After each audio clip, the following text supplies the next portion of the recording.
Shalom, frères et sœurs, dans le nom du Seigneur Jésus-Christ. Shalom, bien-aimés dans le Seigneur.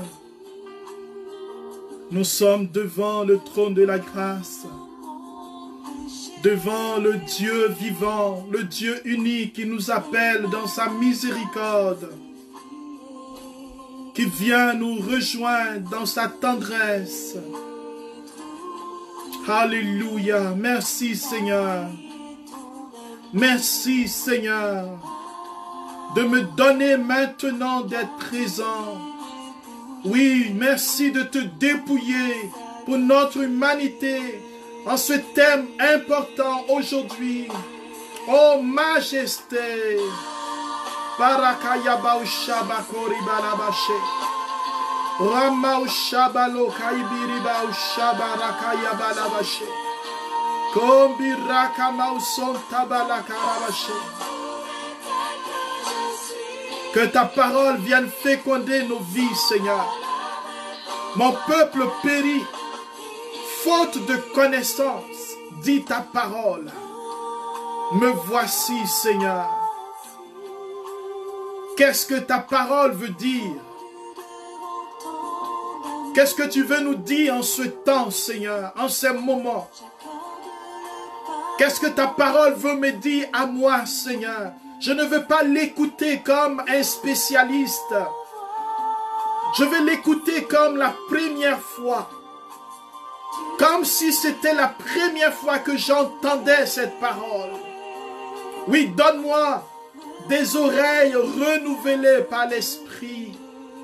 Donne-moi un cœur renouvelé dans ta tendresse. Oui, Seigneur. Oui, je viens à toi. Je viens avec tout ce que je suis. Avec ce que je fais maintenant. Afin que ta parole, qui est puissante, me touche, Seigneur.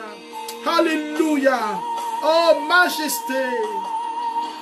Majesté.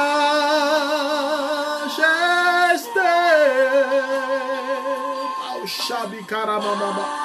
Alléluia. Oh, tu es la majesté. Ta grâce m'a trouvé tel que je suis. La grâce de ta parole qui vient me toucher. Oh, que veux-tu me dire, Seigneur? Que veux-tu dire à ton peuple? Oh, majesté. Adorons sa présence. Adorons la gloire de celui qui vient à notre rencontre. Par sa parole qui vient nous libérer de tout ce qui n'est pas la connaissance de Dieu. Alléluia. Tu es grand, Seigneur. Seigneur, j'ai longtemps entendu cette parole.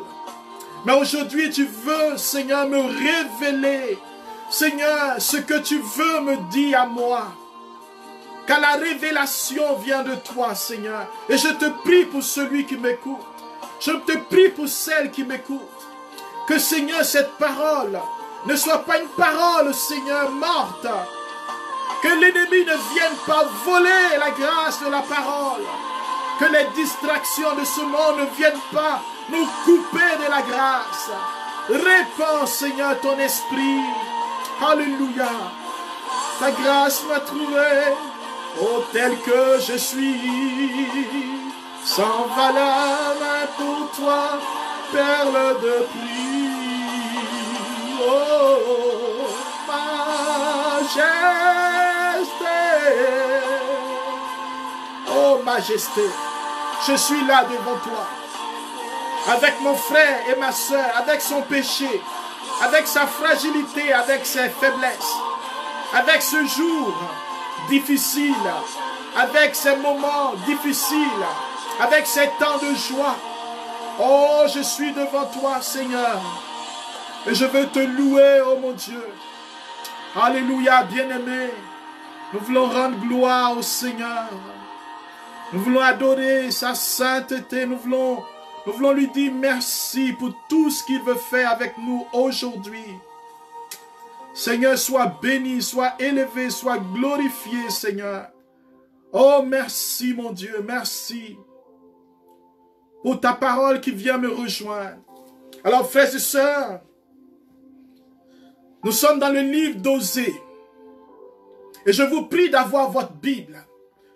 Parce que ce thème est un thème souvent que nous prononçons en disant cette phrase, « Mon peuple périt faute de connaissance ». On entend cela. Mais aujourd'hui, frères et sœurs, par la grâce de Dieu, nous voulons comprendre un peu plus. Pourquoi Osée, en ces moments difficiles que vivait le peuple d'Israël, reçoit ce message grave. Ce message adressé au peuple de Dieu, au peuple sacerdotal, aux prêtres et au peuple, à ceux qui servent Dieu. L'Écriture nous dit, c'est avec toi, Osée chapitre 4, verset 4. C'est avec toi, prêtre, que je suis en procès. Tu trébucheras en plein jour. Le prophète aussi trébuchera la nuit avec toi. Et je ferai périr ta mère. Mon peuple périt, faute de connaissance. Puisque tu as rejeté la connaissance, je te rejetterai de mon sacerdoce. Puisque tu as oublié l'enseignement de ton Dieu, à mon tour, j'oublierai tes fils. Tous, tant ils ont péché contre moi. Ils ont échangé leur gloire contre l'ignominie. Du péché de mon peuple, ils se nourrissent. De sa faute, ils sont avides. Frères et sœurs, quand j'ai reçu ce message de la part du Seigneur à partager, j'ai tremblé en moi-même. Et aujourd'hui, je veux partager avec vous cette méditation. Quand le Seigneur dit, mon peuple périt, faute de connaissance. Le cœur de Dieu qui crie vers son peuple, vers ses servantes, vers ses serviteurs, car entendons-nous bien, un serviteur de Dieu, c'est celui qui sert Dieu, celui qui accueille Dieu dans sa vie, celui qui le reconnaît comme son Seigneur, celui qui fait partie du peuple de Dieu, est serviteur de Dieu. Je ne parle pas d'un titre fonctionnel, je parle d'un état, d'un disciple, de celui qui accepte de marcher à la suite de Dieu. Celui-là est prêtre, c'est-à-dire il sert Dieu, il offre le sacrifice. Oui, en effet, il existe des prêtres dans notre église. Mais permettez-moi aujourd'hui de parler du sacerdoce commun, du sacerdoce baptismal, c'est-à-dire de cette mission confiée à tout le peuple de Dieu, d'être à la suite du Seigneur. Mon peuple. Qu'est-ce que le Seigneur veut dire quand il dit mon peuple? Entendons-nous bien aussi, frères et sœurs, le peuple de Dieu, qui est-il? Est-ce des personnes saintes? Est-ce des gens qui font toujours la volonté de Dieu? Le peuple de Dieu, est-ce une catégorie d'élite? Qui est le peuple de Dieu? Dans le livre d'Exode, alors que le peuple était dans le désert de l'Égypte, disons en Égypte, pas encore dans le désert, même si l'Égypte est dans un endroit désertique. Alors que le peuple était dans cet endroit, Dieu parle à Moïse. Exode chapitre 3, verset 7, il lui dit, « J'ai vu la misère. » Exode chapitre 3, verset 7, « J'ai vu la misère de mon peuple qui est en Égypte. » Dieu ne parlait pas des Égyptiens. il ne parlait pas des Philistins. Il ne parlait pas des Assyriens. Il parlait du peuple d'Israël, qui était son peuple. Et ce peuple, on est peuple de Dieu par la descendance, la filiation, parce qu'on vient d'Abraham, car Dieu a promis à Abraham que sa descendance sera nombreuse et qu'il fait une alliance avec sa descendance.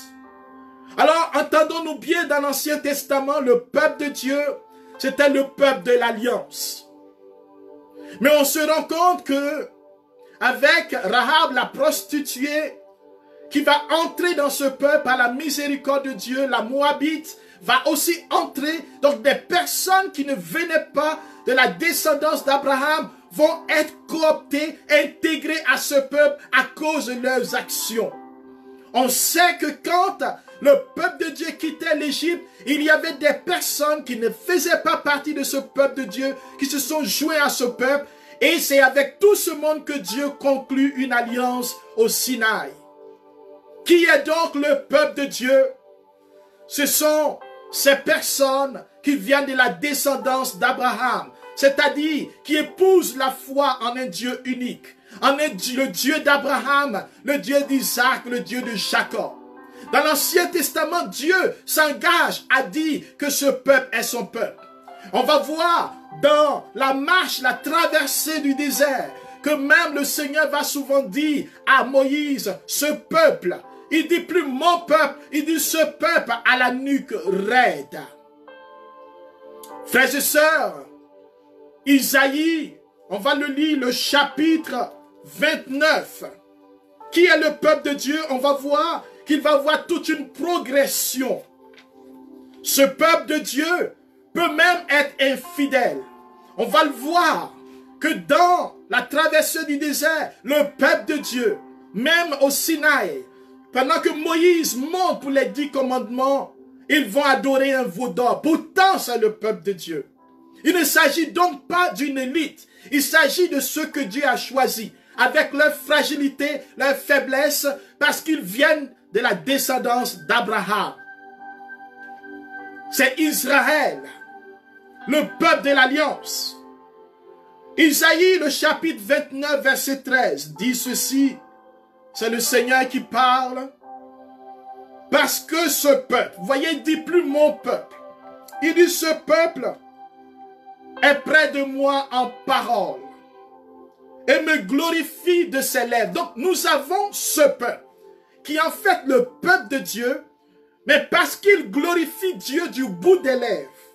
Parce que ce peuple honore Dieu seulement par la parole, Dieu les appelle ce peuple. Et il dit, il me glorifie de ses lèvres, mais son cœur est loin de moi. Et l'enseignement qu'il a appris, ce sont des enseignements purement humains. Frères et sœurs, c'est de cela qu'Osée nous parle aujourd'hui. Car Osée est en train de nous dire que le peuple de Dieu, et Jésus va le redire en Matthieu chapitre 15, verset 8, il dit ce peuple, il dit mon peuple, ce peuple m'honore des lèvres, mais son cœur est loin de moi. Quand le peuple est infidèle, Dieu a tendance à appeler son peuple ce peuple. Mais c'est toujours le peuple de Dieu. Frères et sœurs, Osée qui nous parle de l'infidélité du peuple, l'infidélité des prêtres, l'infidélité des prophètes, l'infidélité de ceux qui doivent guider le peuple. Nous sommes dans ce temps où, frères et sœurs, nous marchons dans plusieurs sortes d'infidélité. Et le Seigneur dit que son peuple périt parce qu'il n'a pas la connaissance. On comprend que le peuple de Dieu, dans cette progression prophétique, quand on parle du peuple, Jésus va nous parler du peuple dans la dimension de l'Église. Il dit à Pierre, parce que tu es Pierre, sur cette pierre, je bâtirai mon assemblée, mon gouvernement, mon ecclésia, c'est-à-dire ceux qui ont été choisis le peuple choisi, consacré, mis à part. Frères et sœurs, non seulement ce peuple n'est plus seulement le peuple de la descendance d'Abraham, mais le peuple qui va recevoir Dieu comme Seigneur et recevoir Jésus comme son sauveur.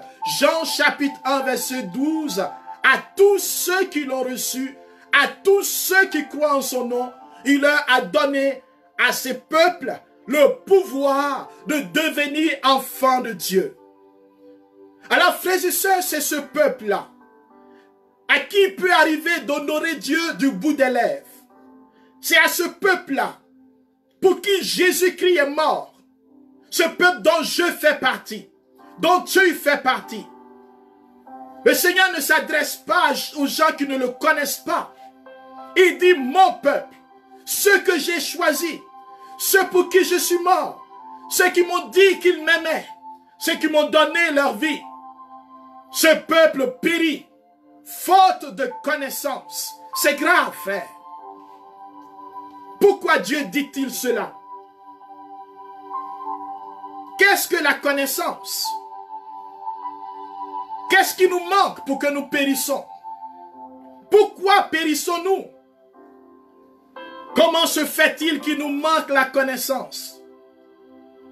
Oui, frères et sœurs, la connaissance de Dieu. La connaissance de Dieu.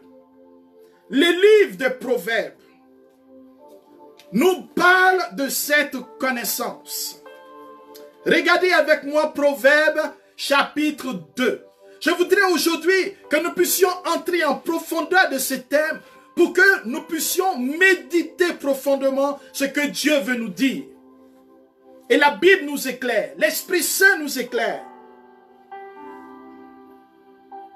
Proverbes chapitre 2,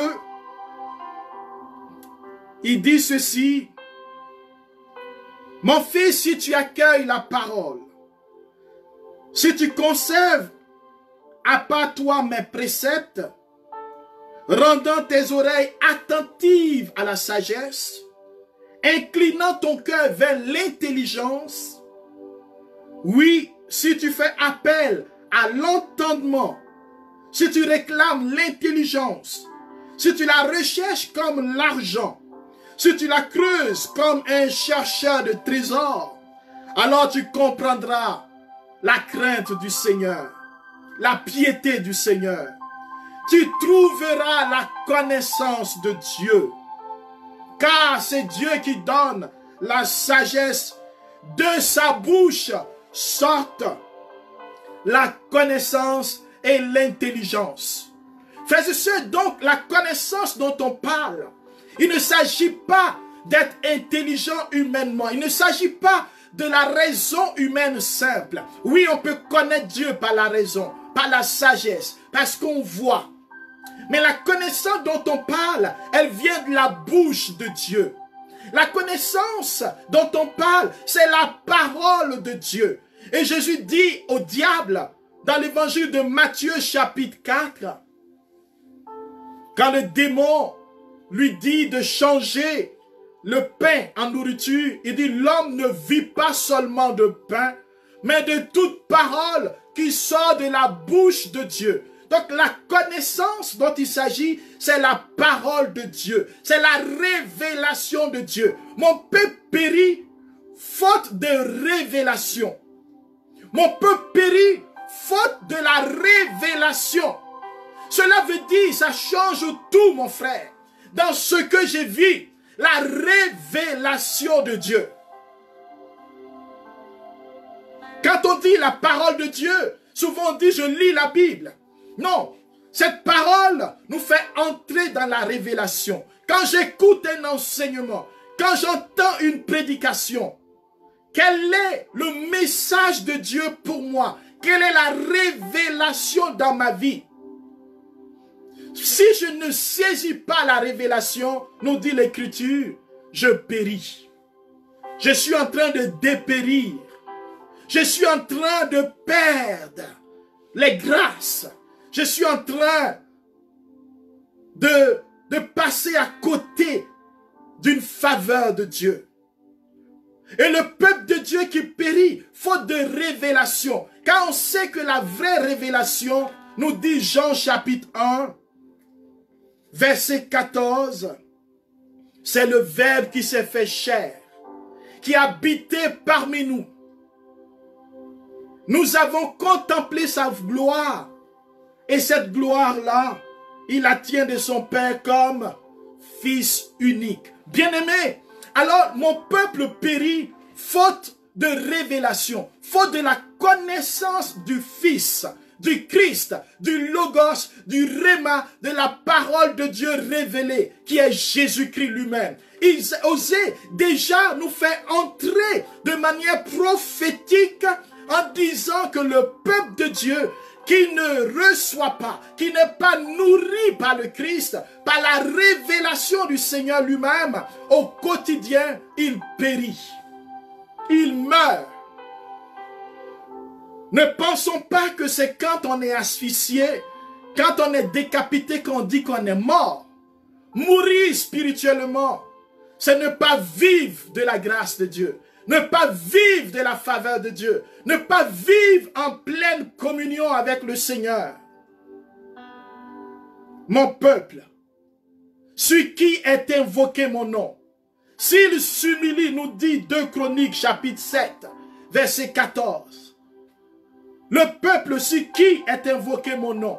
Cela veut dire, frères et sœurs, que ce peuple-là, Dieu a invoqué son nom sur ce peuple. Ceux qui reçoivent ce nom, le nom du Christ, ils ont le pouvoir de devenir enfants de Dieu. La connaissance de Dieu, c'est la connaissance du Christ. Toute prière se fait dans le Christ, par le Christ. Toute prière chrétienne, avec le Christ. C'est le Christ qui nous conduit au Père, qui nous révèle le visage du Père. C'est lui qui nous met en lien avec l'Esprit. Et l'Esprit nous révèle tout ce que le Christ nous a enseigné. Mon frère et ma sœur, ce peuple, c'est toi et moi. Nous périssons quand nous n'avons pas la révélation de Dieu sur notre vie. Et pas plus tard qu'avant-hier, alors que j'étais là, le Seigneur me parlait dans mon cœur.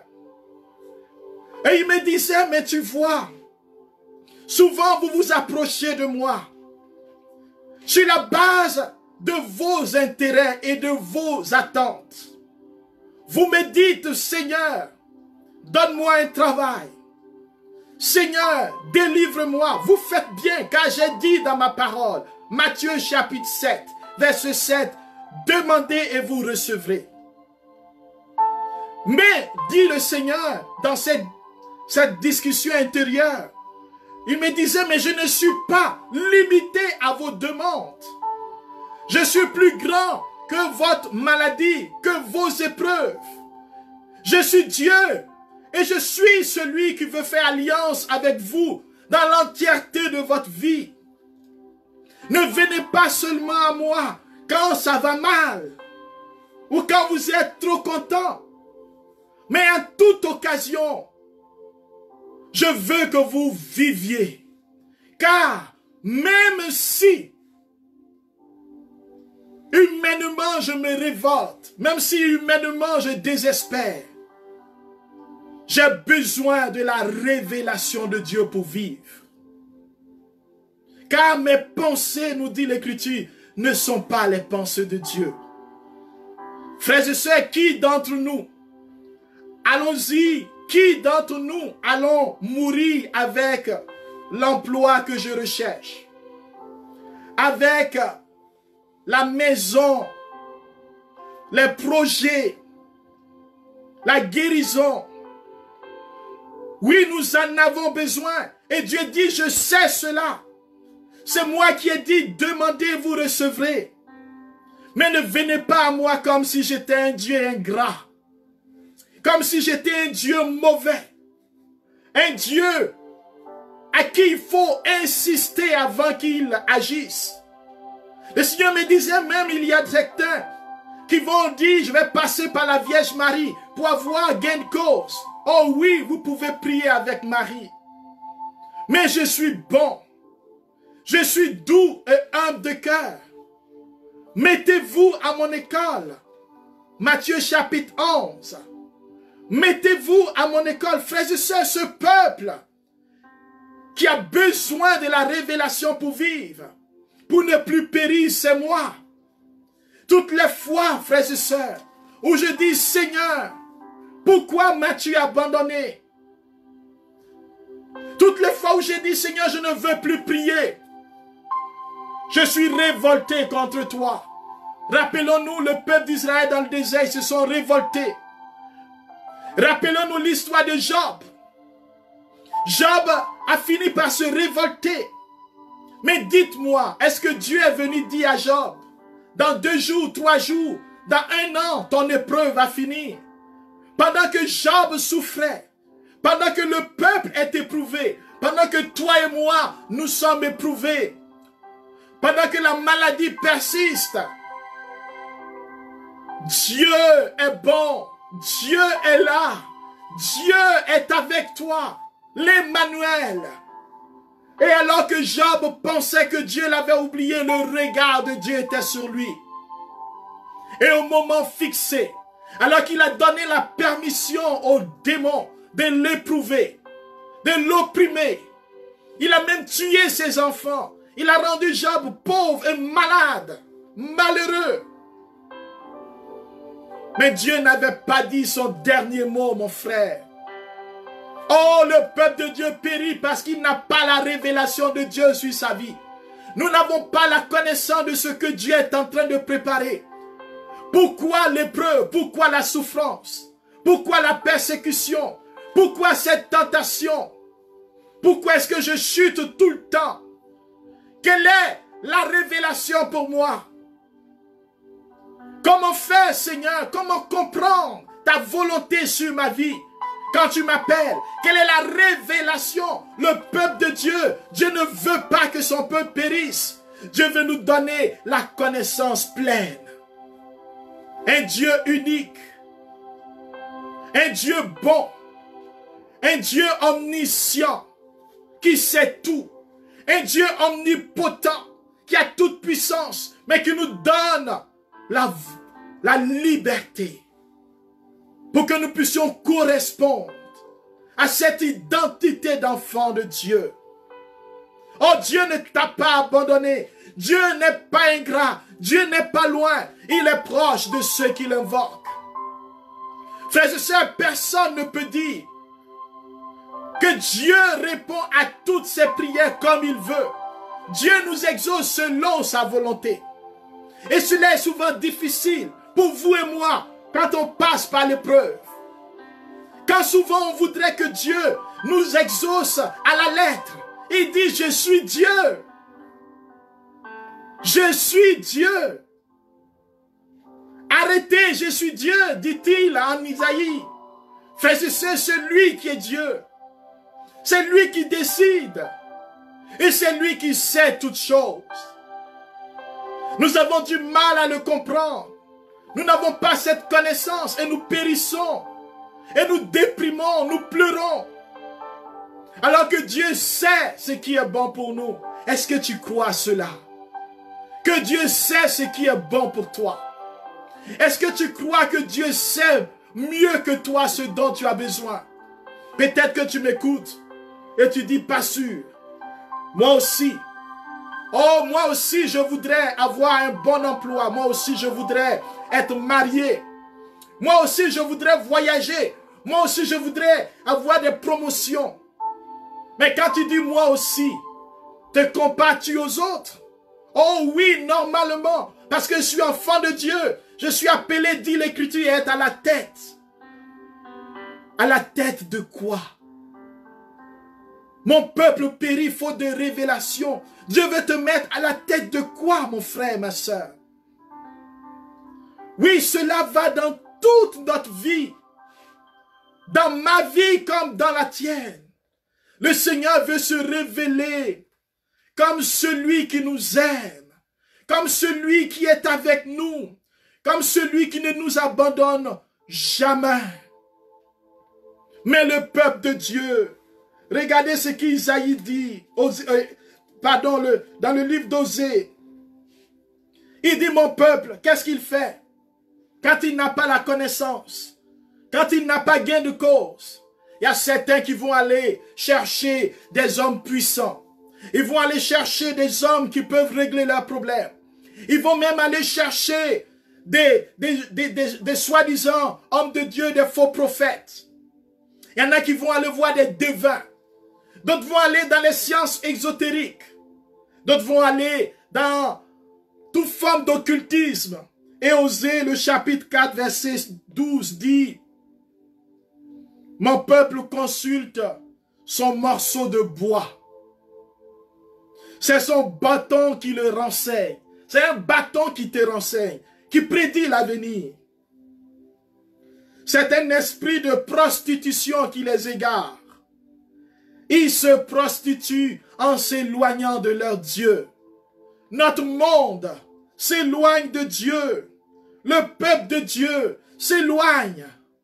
Et c'est la prostitution. Sur le sommet des montagnes, dans le sommet de leur existence, de leur gloire, ils vont sacrifier. Ils brûlent de l'encens. Frères et sœurs, voilà ce que fait le peuple de Dieu. Il se prostitue. Il se prostitue en vivant dans le meurtre, dans la débauche, dans les prostitutions, dans l'adultère, dans le mensonge, dans la corruption, dans la méchanceté, l'hypocrisie, le vol. Ils se détruisent. Mon peuple périt parce qu'il ne veut pas revenir à moi. Oh mon frère et ma soeur, oh aujourd'hui je ne sais pas où tu es. Je ne sais pas ce qui se passe dans ton cœur. Mais il y a un Dieu qui t'aime et qui t'appelle. Parce que tu es son peuple et il ne veut pas que nous périssons. Que faire pour avoir la connaissance de Dieu? Que faire pour avoir cette révélation? Le Seigneur mettait dans mon cœur, imiter Samuel. Et Samuel chapitre 3. Il dit, quand j'ai appelé Samuel, Élie, le prêtre, a compris que quand j'appelle, quand j'entre en relation, qu'est-ce que nous devons faire? Tu dois écouter. Shema Israël. Shema Israël, écoute ton Dieu. Frères et sœurs, il nous est tellement difficile d'écouter Dieu, d'entendre Dieu nous parler. Parce que nous sommes encombrés de nos préoccupations. Encombrés, nous périssons. Nous n'avons pas la révélation, mais nous sommes surchargés. Notre esprit est alourdi par les problèmes, par les difficultés que nous vivons. Le Seigneur nous dit pourtant, déchargez-vous sur moi. Mais nous disons, c'est difficile. Venez à moi, vous tous qui peinez sous le poids du fardeau. Mais nous disons, non, c'est trop difficile. Et alors, nous chargeons le fardeau. Comme ce monsieur. On raconte cette histoire dans un territoire en Afrique. Ce monsieur qui revenait des champs. Et alors, frères et sœurs, quelqu'un s'arrête et lui dit, est-ce que je peux vous accompagner? Il avait un pick-up. Il dit oui. Le monsieur monte dans le pick-up et il pose à nouveau son fardeau sur la tête jusqu'à destination. Et alors le chauffeur lui disait, mais je ne comprends pas, monsieur. Vous aurez pu poser votre fardeau dans la voiture sans le mettre sur votre tête et vous reposer. Mes frères et sœurs, c'est ainsi le Seigneur vient à nous. Et nous gardons notre fardeau sur notre tête. Et nous sommes incapables d'entrer en relation, de connaître Dieu. Nous pouvons le connaître par la parole, par l'enseignement, par la tradition de l'Église, mais par la relation personnelle, et cela nous manque. Combien parmi nous conversons avec Dieu, avec le Saint-Esprit, dans la méditation, dans le silence? Je ne dis pas où nous venons pour dire nos besoins. Seigneur, j'ai besoin d'être guéri. Seigneur, libère mon enfant. Seigneur, libère mon foyer. Seigneur, libère mon travail. Seigneur, agis. Seigneur, coupe les liens. Brise. Non. Parle, Seigneur, ton serviteur écoute. Je suis là, Seigneur. Combien parmi nous avons ce temps, cette ouverture? Mon frère et ma soeur, si nous n'y arrivons pas, c'est que nous sommes chargés. Le Seigneur nous invite à nous décharger, à le laisser lui-même entrer en relation avec nous, afin que nous puissions recevoir la révélation qui fait vivre. Quand j'écoute un enseignement, je dois dire, parle Seigneur, qu'est-ce que tu veux me dire? Quand je fais un songe, je dis, Seigneur, que veux-tu me dire? Prenons ce temps pour développer notre relation avec le Saint-Esprit. Dieu veut parler à ton cœur et Dieu parle toujours. Alors que hier, j'étais en train de nettoyer mon auto. Le Saint-Esprit me dit, mais c'est parce que vous ne m'offrez pas l'occasion de vous parler audiblement et clairement. Je vous parle, mais vous ne m'écoutez pas. Vous n'avez pas le temps d'écouter. Vous avez le temps pour vous plaindre. Vous avez le temps pour pleurer, mais vous ne m'écoutez pas. Vous ne recevez pas la révélation et vous périssez. Vous dépérissez. Et ce n'est pas ça que je veux pour mon peuple. Dieu n'abandonne pas son peuple. Dieu ne reste pas sourd devant les difficultés. Dieu parle. Décharge-toi sur Dieu, mon frère. Décharge ton fardeau. Grandis dans ta relation avec Dieu. Dans le langage divin, dans le surnaturel, pour sentir sa présence. Sentir le feu du Saint-Esprit dans ton corps. Cela est possible, cela est vivant et cela est vrai. Des frères et sœurs vivent cette expérience. Dieu est palpable, il est concret. Nous n'adorons pas un bout de bois, un Dieu qui est lointain. Dieu est là, la parole s'est fait chair et l'Esprit Saint est en toi. Il allume un feu nouveau. Dieu veut que tu vives, non que tu périsses. Car Jésus est venu bâtir un peuple nouveau. Je bâtirai mon église. Voici le peuple de Dieu. L'église, la nouvelle génération, les enfants de Dieu, le peuple de Dieu, qui doivent combattre, qui doivent lutter contre le mal, qui doivent résister au mal et qui doivent se nourrir de la révélation de la présence de Dieu. Si tu manges sa chair, la chair de la parole, le pain eucharistique, tu auras en toi la vie de Dieu. Si tu bois son sang, tu as la vie de Dieu. Mon frère, Dieu veut que tu vives. Il est venu donner sa vie en abondance. Oui, Seigneur.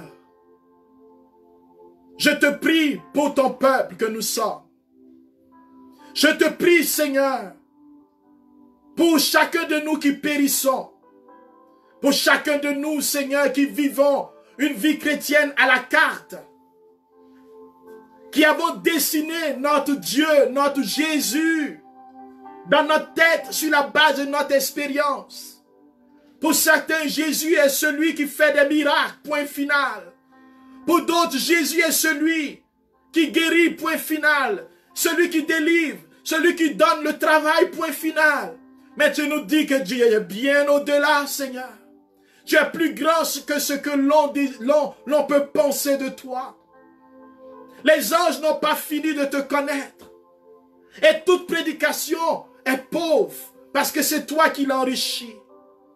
Seigneur, viens parler à ton peuple. À tous ceux qui entendent ce message. Qu'au-delà de mes pauvres paroles, Seigneur, tu viens dire à chacun. Tu viens donner la grâce que tu m'as donnée. Seigneur, de parler au cœur. De nous conduire. Car tu veux nous parler. Et tu veux que nous puissions nous décharger sur toi. Dans le livre de l'Apocalypse, tu dis, je frappe à la porte de ton cœur. Si tu ouvres, oh, si tu acceptes d'ouvrir, j'entrerai chez toi. Je prendrai mon repas avec toi. Cela veut dire que Dieu va partager ta misère. Il va te nettoyer, t'alléger, te visiter. Et tu prendras ton repas avec lui. Cette fois-ci, c'est Dieu qui va te donner maintenant sa vie. Il prend la tienne, tout ce qui est mauvais, tout ce qui est bon, il te donne ce qui est parfait, ce qui est agréable. Cela est possible. Ne désespère pas. Oui, Seigneur, je prie pour tous ceux qui sont dans la désespérance. Tous ceux qui sont déçus, tous ceux qui se sentent loin de toi. Tous ceux qui aujourd'hui ont chuté, tous ceux qui sont dans le péché. Tous ceux qui n'ont plus le courage de te lever la voix avec toi. Mon peuple périt parce qu'il n'a pas compris que je suis amour, que je ne condamne pas. Je suis venu sauver, je suis venu guérir, je suis venu me donner entièrement. Donne-toi, Seigneur, à ton peuple. Donne-toi à tous ceux et toutes celles qui ont encore le cœur fermé, l'esprit amoindri, fermé, blessé. Tous ceux qui périssent dans leur corps et dans leur âme, dans l'esprit. Seigneur, donne-toi, Jésus. Répands ton esprit, Seigneur, afin que ton peuple revienne à la vie. Je veux vivre, Seigneur, nous voulons vivre. Je veux te confier, Seigneur, tous ceux qui maintenant entendent ce message. Je veux te confier, Seigneur, tous ceux qui maintenant entendent ce message, toi qui es l'alpha et l'oméga. Relève-nous, Seigneur, de la mort. Fais-nous sortir des tombeaux comme Lazare, comme la fille de Jaïr, comme le fils de cette femme veuve. Fais-nous sortir de la mort. Je ne veux plus périr, Seigneur. Je ne veux plus marcher dans mes pensées. Je ne veux plus être conduit par les ténèbres, les pensées de la chair. Oh, merci de me rejoindre.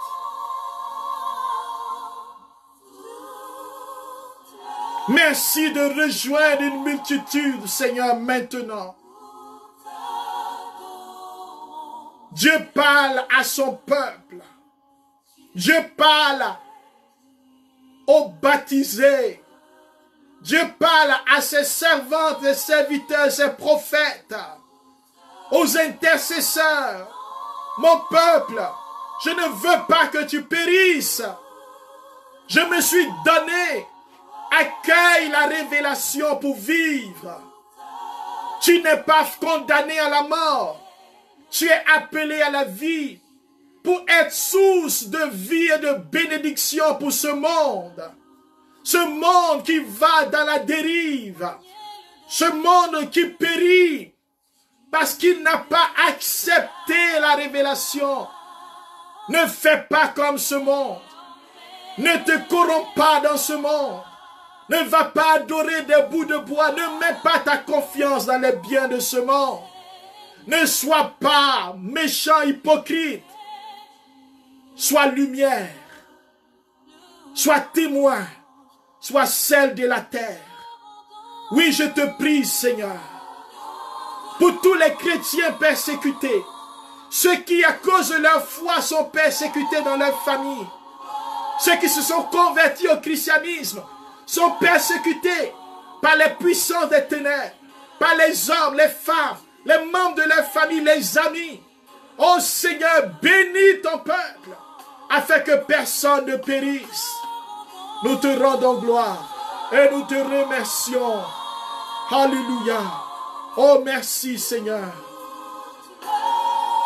Reçois la gloire maintenant, Seigneur.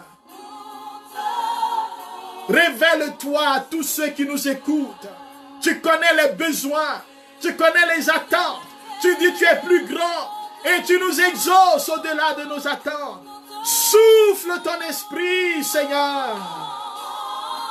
Manifeste ta gloire, toi la révélation. Merci mon Dieu, nous t'adorons. Sois béni, Seigneur. C'est en communion avec tous les saints, par la prière de Marie notre Mère, par l'intercession de tous les apôtres, que nous te demandons cette grâce, afin que ton peuple se distingue, que ton peuple soit rempli de lumière. Et pour tous ceux qui tombent, Seigneur, donne-nous d'être miséricordieux. Donne-nous de voir la pauvreté les uns des autres et de nous aimer. Brise les murs de la division au milieu de ton peuple. Brise les murs de la rivalité, de la méchanceté, des abus de toutes sortes. Relève ton peuple, Seigneur. Merci, Seigneur. Merci, Seigneur. Merci, Seigneur. Nous t'adorons. Gloire à toi. Alléluia. Oh, merci, Saint-Esprit, pour ta parole. Soyez bénis, frères et sœurs, dans le nom de Jésus. Que le Seigneur vous bénisse. Soyons les témoins de cette parole, en permettant à d'autres frères de l'entendre. Aussi, nourrissons-nous de ces enseignements et ayons des temps de prière avec Dieu. Partageons ces messages qui peuvent sauver, libérer. Ne gardons pas ça pour nous. Partageons à nos connaissances et invitons-les à écouter, réécouter. Aussi, sur YouTube, vous pouvez aussi suivre ces enseignements. Devenons les partenaires du jardin de la parole. Que Dieu vous bénisse pour tout ce que vous faites. Merci d'avoir été là. Merci d'être là. Merci de devenir ces témoins pour la gloire de Dieu. Soyez bénis. Amen. Amen. Amen. Prochain rendez-vous dimanche à 16 h pour la prière victorieuse où nous allons invoquer le Seigneur. Alléluia. Que Dieu vous bénisse. Merci d'avoir été là. Merci. Que Dieu vous le rende au centuple.